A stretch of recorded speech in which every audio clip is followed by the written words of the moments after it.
السلام علیکم. ډیرو ګرانو ښاغلو ګلالو کتونکو، د وخت کې تاسو کتلی شئ چې موږ سره د پښتو ژبې یو بل هنرمند د پښتو ژبې خدمت کوونکی واجد ناست دی د دوبیانو. نو سمدستي مشاعرې څلورمه برخه ده او ګورو دغه په کشمیر باندې یو نظم لیکلی ډېر مزیدار، تاسو به ترې خوندونه والی.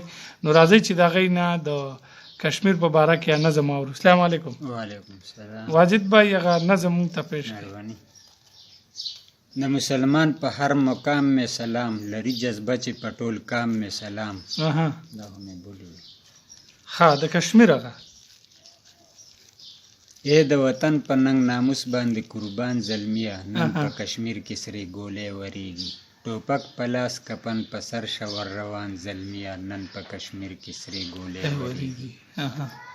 زمونږ غرونه خویندې هلته په سرو وینو رنګ دي، د کافرانو بیخ بنیاد وباسه، د ظالمانو سامراجانو او غیردینو تنګ دي، د کافرانو بیخ بنیاد وباسه.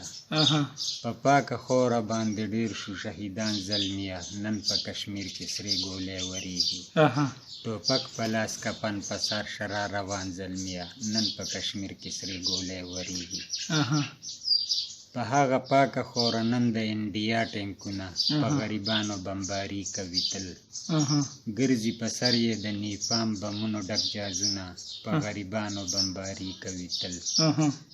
بې ګناه سرو وینو کې رنګ شو مظلومان زلمیه، نن په ټوپک نن په کشمیر کې سرې ګولې وریږي. ټوپک په لاس کپن په سر شور روان زلمیه، نن په کشمیر کې سرې ګولې وریږي. ډېر ښکلی.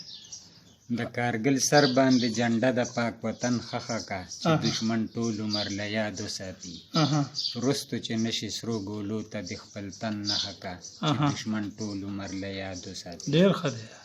جوړ شه په شانتې د کپټن کرنل شیرخان زلمیه، نن په کشمیر کې سرې ګولې وریږي. ټوپک په لاس کپن په سر شرا روان زلمیه، نن په کشمیر کې سرې ګولې وریږي. ډېر ښکلی. وای واجد اخر تر کومې به وي دا ظلمونه، په کونډو رونډو یتیمانو باندې، نن د جنت غونده کشمیر کې بل شو سرورونه، په کونډو رونډو یتیمانو باندې. پاسه دشمن باندې کتنګ کلو میدان زلمیه، نن په کشمیر کې سرې ګولې وریږي.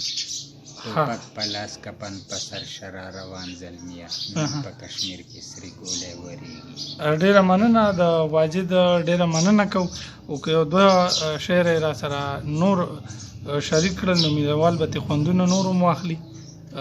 د هغه په دې نظم کې یو میسج پروت و، تاسو ته میلاو شو. یو دوه شعره کوو. شعرونه هم ما سره داسې انقلابي ونتن دي او عشقیه ونتن دي. زه یم چې تاسو کوم عشقیه ووایه راته. عشقیه خو یو کتاب ده. چا راته وی چې نن دې وجنه مزه، ما ورته وی اخر ګناه مې څه ده، ده راته وی چې تا عاشق یې په ما ورته وی داسې ګناه خو نه ده. ډېر ښه دی یار، ډېر ښکلی. ډېره مهرباني. د سمدستي مشاعرې څلورمه برخه وه. واجد علي را سره د دوبیانو ملګری، ډېر ښه نظمګو، ډېر ښه لیکونکی را سره ناست دی. او بیا به تم دغسې یو څو غزلې ریکارډ کوم تاسو مینوالو لپاره. تر هغې پورې ما له راکړئ اجازت د لوی الله په امان.